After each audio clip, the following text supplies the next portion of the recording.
Autumn is, of course, Michaelmas daisy season, and these plants come out some of them the end of August through September, October, some of them even into November. There are so many different ones from the genuses Aster and Erigeron, but also a few others as well, all sort of loosely called Michaelmas daisies. And here's a really nice kind of single purple one.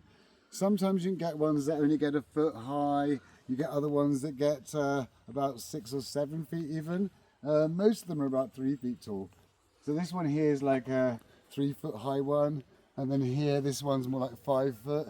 And this one's got a really fluffy, pinky coloured double flowers here, or semi-double. And you can see it's got tons of buds, so it's going to erupt into flowers soon.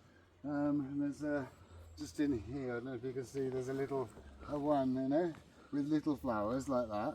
So that was a different one as well. They're generally kind of whites, pinks, purples, things like that, usually purple. And there's another one here, which is a kind of a more defined kind of purple, and a little fluffy one just there, which is only about a foot high. So really for, they do sun or semi-shade.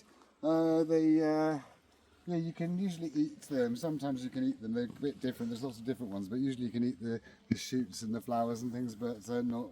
I would check individually with each one before you do that. We do have the native sea aster, which grows on salt marshes, which is kind of related as well. Which you could definitely eat that one. But really, colour in the autumn, Michaelmas daisies are kind of essential, really. They're just so many different ones. And so many different heights, so you can kind of fill whatever space you want to fill. The big ones do tend to flop a bit when they flower. The branches kind of weigh down a bit, so you might want to just kind of tie them up to a stake or something. But yeah, they're just gorgeous, and they flower right through the autumn. And when everything else is kind of seeding and finished, it's nice to have some colour. And of course, they are herbaceous; they're very tough. They'll grow back next year, and every year they'll spread and get more and more of them.